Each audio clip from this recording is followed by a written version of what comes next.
사람은 무엇으로 사는가? 우리가 많이 들어보셨을 텐데요.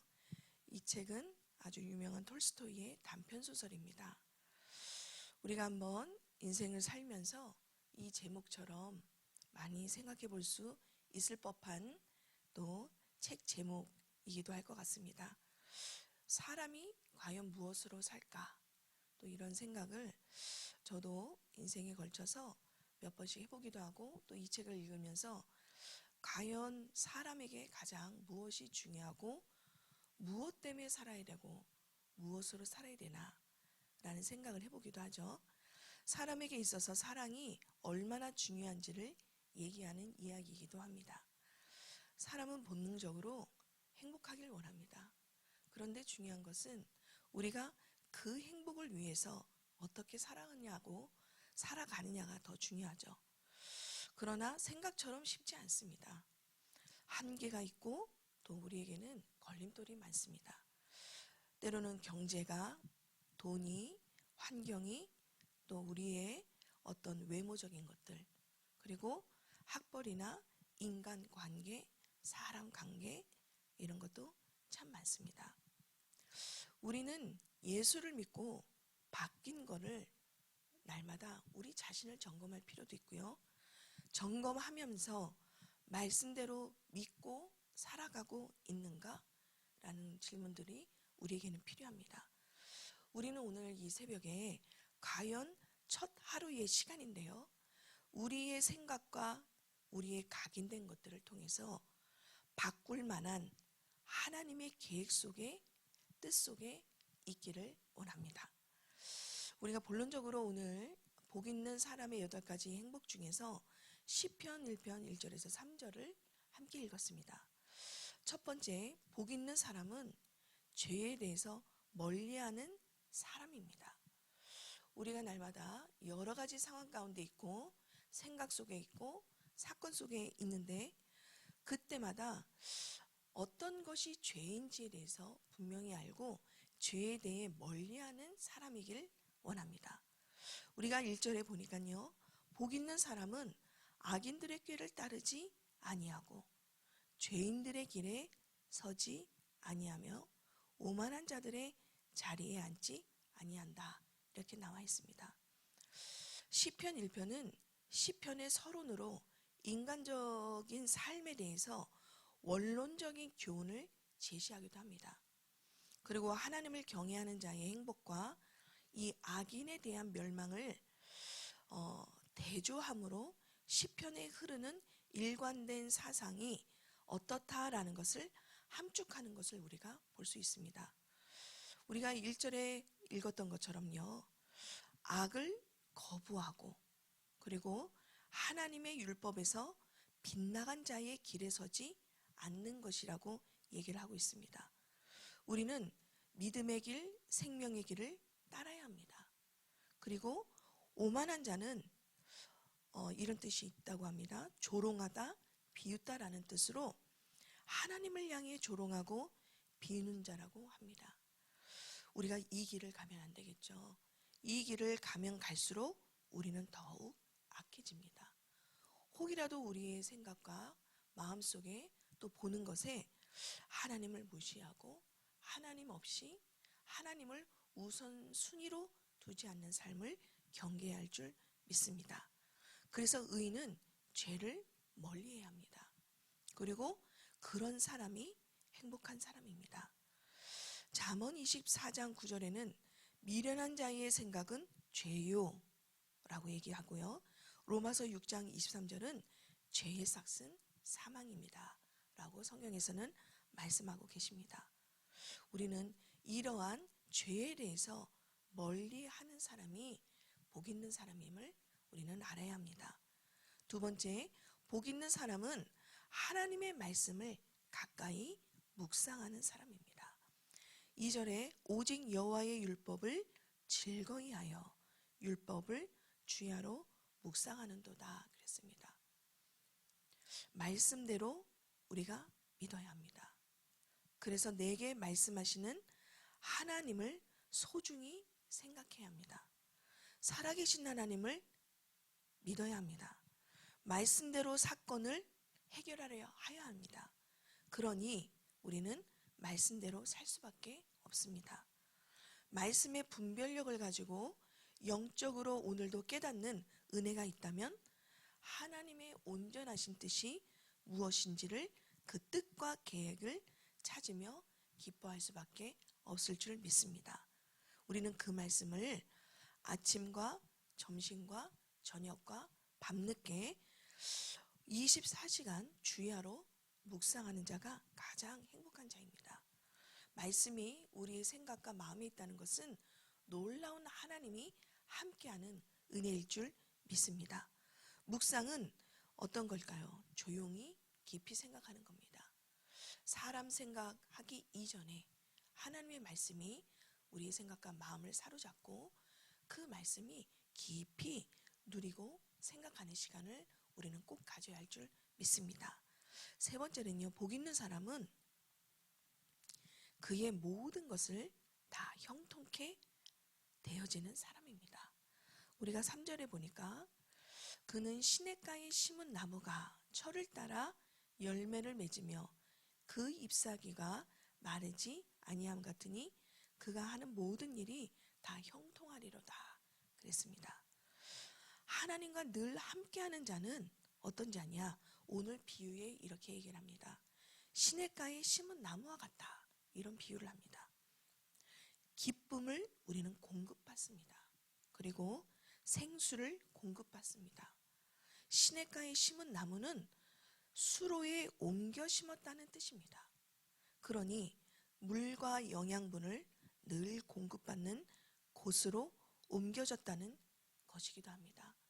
우리가 근본 자체가 마른 땅에 있지 않고 수로에 담겨져 있는 나무는 모든 물과 영양분을 공급받을 수밖에 없습니다. 그래서 하나님과 늘 함께하는 사람은 시냇가에 심은 나무다. 이렇게 비유로 얘기하는 것 같이 우리는 수로에 뿌리를 내리고 마른 땅이 아니라 시냇가에 심은 나무인 줄로 믿습니다. 우리는 언젠가는 인생에 추수기가 있습니다. 오늘 거기에 추수기란 얘기가 때에라는 얘기로 우리가 시절을 쫓아 이런 얘기를 하고 있습니다. 시절을 쫓는다는 얘기는 우리가 인생의 추수기의 때 이런 얘기도 라고 얘기를 할 수 있는데요. 시절을 쫓아가면서 과실을 맺는다 이렇게 얘기를 하고 있습니다. 그 얘기는 뭘까요? 과실을 맺는다는 것은 우리가 잎사귀가 마르지 않는다는 겁니다. 그리고 그 얘기가 자체가 모든 일이 형통하다는 겁니다. 그리고 우리가 머리로 어디로 가든지 이 생각과 마음속에 하나님이 충만하다는 얘기입니다. 우리가 어디로 가든지 무엇을 하든지 우리의 모든 것 속에 하나님이 함께 하심이 형통한 줄로 믿습니다. 우리가 여호수아 1장 9절에도요. 우리가 어디로 가든지 무엇을 하든지 하나님이 우리와 함께 하신다. 이렇게 이야기를 하고 계십니다. 요한 3서 1장 2절에는요. 뿐만 아니라 영혼이 잘됨 같이 범사에 잘되고 건강하게 되는 복을 누린다고 말씀하고 계십니다. 오늘도 보이지 않지만은 우리의 영이 늘 시냇가에 심은 나무처럼 또 때에 따라 과실을 맺는 우리의 인생들처럼 우리가 복 있는 사람은 죄에 대해서 멀리하고요. 또 복 있는 사람은 하나님의 말씀을 가까이 그리고 묵상하는 사람이고 그러다 보면 우리의 인생이 시냇가에 심은 나무처럼 잎사귀가 마르지 않고 계절을 쫓아 과실을 맺는 형통된 사람의 인생일 줄 믿습니다. 결론적으로 우리가 보니까요. 이번 주에 우리에게 참 귀한 말씀을 주셨습니다. 행복한 나라로 우리는 날아가야 합니다. 그 행복이 뭘까? 마태복음 5장에 예수님은 산상수훈을 통해서 우리에게 말씀해 주시고 계십니다. 결론적으로 우리 복 있는 사람은요. 8가지 이런 팔복의 행복을 누리는 삶이 돼야 될 줄 믿습니다. 이 팔복은요. 우리의 마음이 세상의 복이랑 완전히 다른 얘기를 하고 있습니다.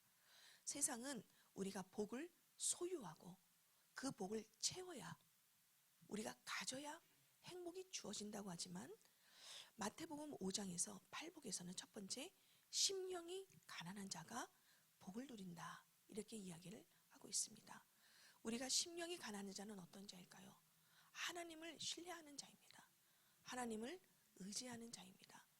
하나님을 의지하고 신뢰하니 우리의 마음이 더 하나님께 나아가게 됩니다. 이러한 복이 있는 사람이 우리가 8복의 첫 번째 복이 있는 사람입니다. 그리고 두 번째는요, 우리가 애통한 자입니다. 우리의 지체들을 보고 이 나라와 이 민족을 보고 하나님의 백성이고 하나님의 사람임을 인정하고 그 창으로 사람을 보고 사건을 보고 또 교회를 보는데 희한하게 우리의 마음에는 하나님이 주인 되어 주시니까 애통한 마음이 있게 됩니다. 그 애통한 자는 그 시대와 민족과 열방을 하여 눈물이 있습니다. 지체를 위하여 눈물이 있습니다. 교회는 그리스도의 몸된 교회이기 때문에 지체가 조금이라도 아프면 우리 몸이 다 아픕니다. 그런 애통한 우리의 마음이 복이 있다고 성경에는 얘기하고 있습니다. 오히려 근데 하나님의 위로를 받게 되는 자인 줄 믿습니다. 온유한 자는요, 그 복이 땅을 기업으로 받는다 이렇게 얘기를 하고 있습니다. 그리고 우리는 네 번째, 의에 줄이고 목마른 자여야 합니다. 우리는 날마다 다른 것에 목마른 자가 아니라 하나님의 나라와 의에 목이 말라야 될 줄 믿습니다. 그런데 배부를 것이다 이렇게 얘기를 하고 있습니다. 우리는 오늘도 하나님의 의와 또 그 마음에 목마른 자가 될 줄로 믿습니다. 우리가 다섯 번째는 긍휼히 여기는 자는 긍휼히 여김을 받습니다. 예수를 믿고 우리가 달라진 게 뭘까? 저는 첫 번째 아주 중요한 가치관이 달라졌습니다. 그리고 세계관이 달라졌습니다. 그러다 보니까 하나님의 마음이 어쩔 때는 제 마음에 있기 때문에 그 마음으로 세상을 보고 그 마음으로 사람을 보기도 하고 그 마음으로 사건을 보기도 합니다. 그러니 그 마음이 긍휼해지기 시작했습니다. 하나님이 그 긍휼히 여기는 자가 긍휼히 여김을 받는다고 하셨습니다. 우리의 오늘도 하나님의 마음으로 그런 모든 것이 긍휼히 여기는 자의 축복을 누리길 바랍니다. 마음이 청결한 자가 하나님을 볼 것입니다.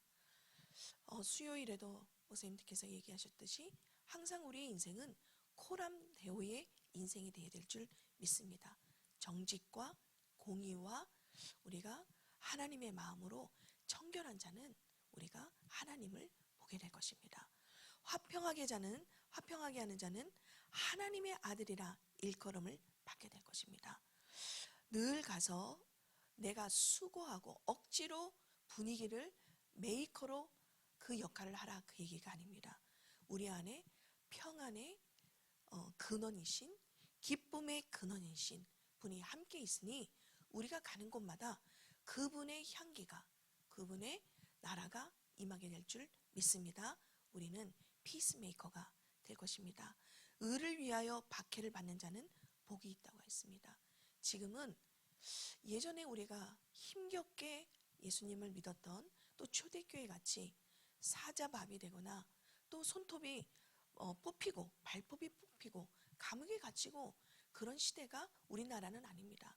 하지만 우리는 오늘 내가 의를 위하여 박해를 받으며 그 하나님을 사랑하는 것을 무엇으로 나타낼 수 있을지 우리는 한번은 생각해 볼 필요가 있을 것 같습니다. 의를 위하여 박해를 받는 자는 복이 있다고 했습니다.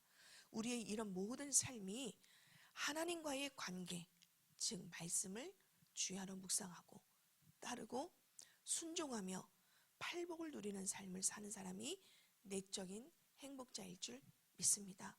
오늘도 우리의 삶 속에 이런 세상이 흘러가는 자의 사람이 되기를 원합니다.